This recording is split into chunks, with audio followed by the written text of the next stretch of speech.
Welcome back to Top 10 Mysteries. Today's video will take you through 8 bizarre things in Tanzania, an East African country full of surprises. Can you believe there are people who would rather starve than farm and have no idea what money is? Or that there exists a deadly lake with the power to turn everything into stone, like staring into Medusa's eyes? And what about the law that bans saving millions of lives, or the one that has the whole world up in arms debating? All these fascinating facts are waiting for you in today's video of Top 10 Mysteries. Let's dive in.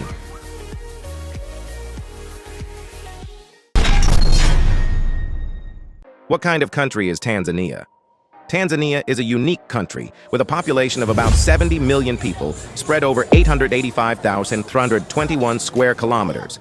Their average GDP per capita is around $1,192. This gives you an idea of the economic disparity, right? They have relatively few exportable minerals, and their agricultural system is quite basic. However, they rely heavily on tourism since Tanzania is one of the rare African countries almost free from civil war. It's also blessed by Mother Nature with the highest mountain and the largest lake on the African continent. You won't often see children glued to their phones in Tanzania. They find fun in simple things, like playing with a wheel. Most cooking is done by men in local eateries, which adds to the charm. Markets are bustling, with everything piled up for sale, from shoes to clothes. No fancy shops with glass windows here. You can find a variety of goods, from fruits to fish. Basically everything you could want. Africa is truly blessed with natural resources, from gold and silver to agricultural products. It's just that they haven't quite figured out how to sell them at higher prices yet. Interestingly, vendors in Tanzania rarely use their hands to carry goods. They balance everything on their heads.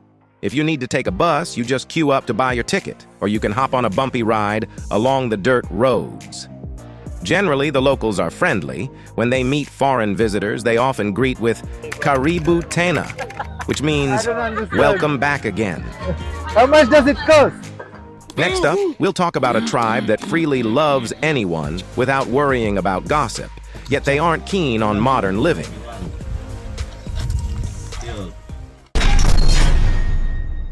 The strange tribe that would rather starve than farm. The Hadzabe tribe lives in groups of about 30 to 40 people in northern Tanzania, Southeast Africa, specifically around Lake Eyasi in the heart of the Rift Valley, close to the Serengeti Plateau. They are considered one of the last remaining hunter-gatherer tribes in Africa, with around 1,300 members. Just like our ancestors lived 200,000 years ago, the Hadzabe continue to live in the same way, with no changes or advancements. They have had contact with the modern world for quite some time and are well aware of it, yet they refuse to accept anything from civilization, aside from a few pieces of clothing and aluminum pots, which is quite a stubborn stance. This tribe is full of peculiarities. First, just trying to pronounce their name feels like a tongue-twister challenge. Marriage is incredibly simple for them. If two people feel compatible, they move in together as a couple and can separate any time they wish to find someone new. If a couple stays together for over 20 years, they must move in with the wife's mother. On the flip side, if they don't see each other for more than 2 weeks, they're considered single again. The important part is that they can freely have fun with anyone they like without worrying about gossip. No judgment for enjoying a little premarital dining. The Hadzabe don't use clean water. They drink straight from the lake like animals do. And when it comes to finding food, they refuse to grow crops, even if it means starving. When they dig up roots and tubers, they don't leave any seeds behind for future growth. When harvesting honey, they just break open the hive, eat all they want, and chase the bees away. They even use tree resin as sunscreen and shampoo. Thank goodness the Hadzabe drink from other water sources, otherwise the whole tribe would have been wiped out.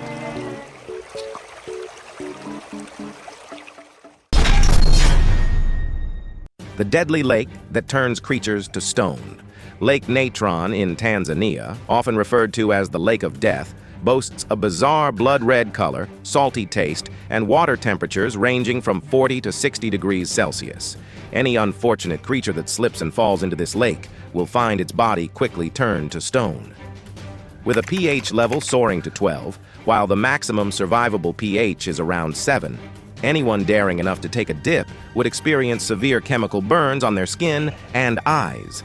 If a creature dares to drink the water, it's likely to suffer catastrophic cellular damage, affecting its nervous system and liver. This lake is practically a perfect embalming site, with bodies submerging until they become rock hard. Scientists explain this strange phenomenon by saying that cyanobacteria give the lake its vivid red color. The heat comes mainly from hot springs feeding into the lake, and its saltiness is due to the water passing through a layer of alkaline rock, plus the lava from Oldoño Lengai, which brings in a wealth of minerals. It would be a waste if it weren't salty. But fear not. Despite the dangerous conditions, flamingos live in this lake, thriving and enjoying their meals of cyanobacteria. They possess a special stomach that allows them to handle the extreme conditions without a care in the world, much to the astonishment of everyone else. Next up is the terrifying law that will leave you in shock.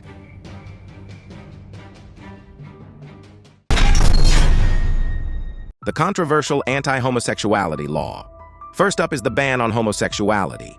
The Tanzanian government categorizes it as a criminal offense, a violation of the law, and a crime against religion, which can lead to a life sentence in prison. In fact, Paul Makonda, the governor of Dar es Salaam, even launched a campaign to hunt down homosexuals. Once arrested, suspected men are detained and taken to hospitals for examinations to determine if they are indeed gay. It's worth noting that 38 out of 54 countries in Africa have similar laws against homosexuality, with Mauritania, Sudan, and Somalia even instituting the death penalty for the LGBTQ+ community. In 2017, 40 HIV/AIDS clinics in Tanzania were forced to close due to accusations of promoting the LGBT community. As a result, LGBTQ+ individuals in the country live in constant fear, unable to openly express their true identities. However, traditional marriages following the Nyumba and Tobu customs of the Kuria people are still taking place. This practice allows older women without sons to marry younger women who either have sons or can potentially bear sons in the future. Consequently, weddings between women account for over 20% of all marriages in the region. All these women have typically experienced failed marriages with men before moving in together under one roof, supporting each other in a Nyumbantobu, House of Women tradition. While Vietnam recently celebrated the transgender Miss Earth contestant Nguyen Tuong San, highlighting acceptance, it's clear that where one is born can greatly influence their experience of love and identity. While this law stirs up controversy, the next law is widely supported.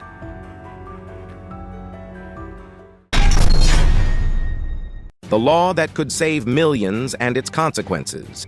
First up is the law banning witchcraft practices that endanger albino individuals.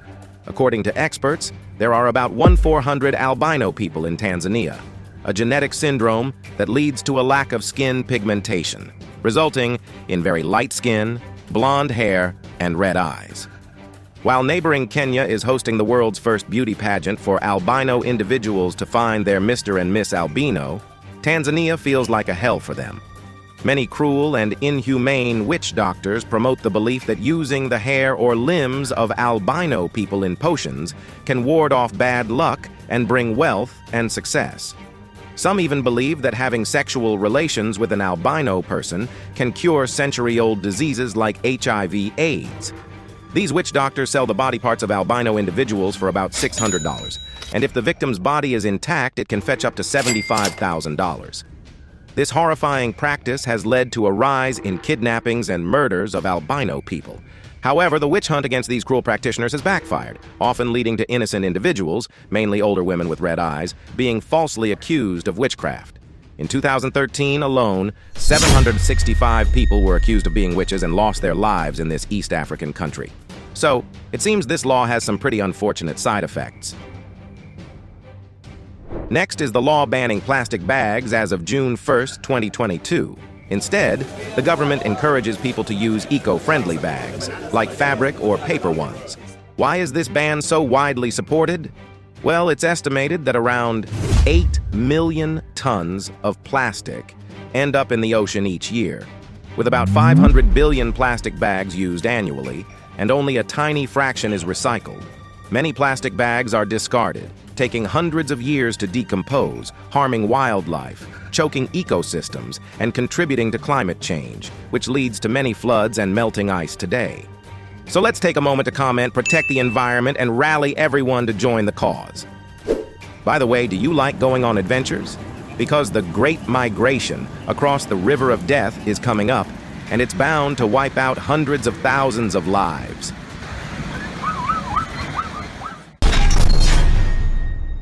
The Great Migration across the River of Death. Every year, from July to September, millions of animals embark on an incredible journey of nearly 3,000 kilometers between Serengeti in Tanzania and Masai Mara in Kenya. During this time, wildebeests and zebras bravely cross the infamous River of Death in a circular trip, searching for water and lush pastures. By the end of September, millions will migrate back south. However, this long trek is becoming increasingly dangerous, and the population is slowly dwindling. So, why is that? Well, wildebeests can reach speeds of up to 80 km/h and leap over obstacles up to 2 meters high. With their massive size, standing between 1.4 to 1.7 meters at the shoulder and weighing between 200 to 250 kilos, they are impressive creatures. They are primarily herbivores, munching on grass, twigs, and leaves. But during their river crossing, they face the notorious African crocodiles lurking below, ready to snatch a meal. As a result, about 1/3 of the herd may fall victim to these fierce jaws, never making it to the other side. Only the strongest, most resilient, and clever wildebeests manage to survive the river and face the land predators waiting on the opposite bank, like cheetahs, lions, and various other wild animals. Interestingly, this migration isn't the largest. That title belongs to South Sudan, where nearly 6 million animals migrate. As for the title of the longest migration among land mammals, that goes to caribou in Alaska, which travel 3,200 kilometers. Finally, the most crowded migration belongs to 10 million straw-colored fruit bats, which fly from Western Africa to Kasanka National Park. Next up is a place where you can hunt and even win a beauty queen at the same time. Talk about getting two for the price of one, gentlemen.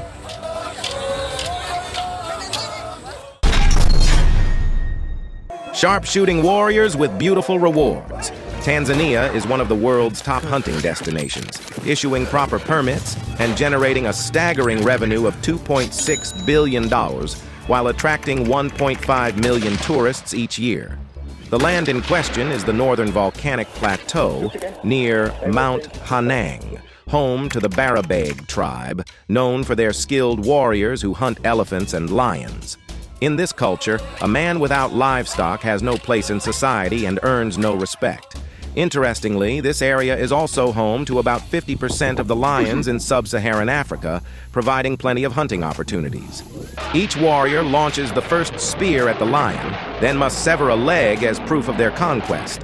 During celebratory events, these warriors attract the attention of many young women, leading to displays of affection and gifts from the tribe, often including beautiful women. As a result, the Barabeg tradition often leads to many wives, many children, and plenty of cattle. This social structure also determines burial rites. Upon death, they are buried in a mound of earth called bungid, sitting naked and facing east. This site is considered sacred and is preserved by the family for eternity. Additionally, the semi-nomadic Maasai tribe symbolizes the pride of Tanzania, famous for their hand-to-hand lion hunts and habit of drinking fresh animal blood. The Maasai beauty standards are quite unique, with women often shaving their heads, while men adorn their ears with multiple colorful earrings. The Maasai also have a ritual called the lion dance, where warriors dressed in lion skins dance around a fire, spears in hand. When a child is born, it's customary for men to spit on the newborn, believing it protects the child from evil spirits. Even before shaking hands with an elder, they will spit on their hands first. Lastly, let's not forget about the country's national animal, which has a rather peculiar shape. Ouch. Ooh.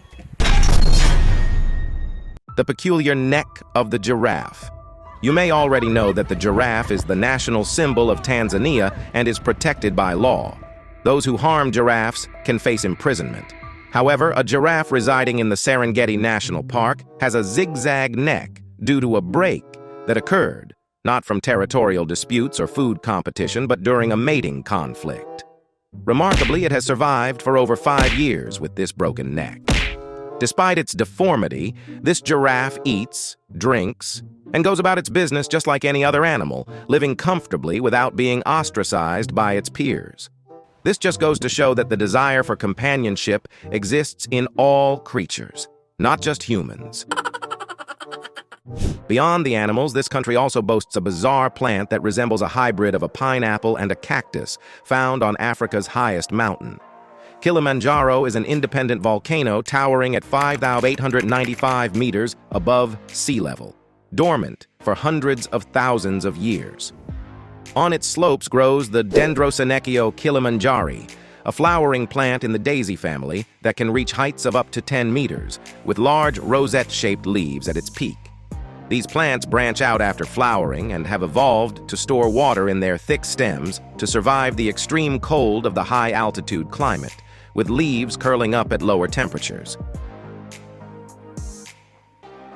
Truly, to occupy a space that no one else can, one must endure a form that others might find unbearable. Thus, our journey exploring Tanzania comes to an end. Please share what you found most intriguing among the things I've mentioned. Thank you for watching this episode of Top 10 Mysteries. Don't forget to like and subscribe to the channel. Until next time, goodbye and see you again.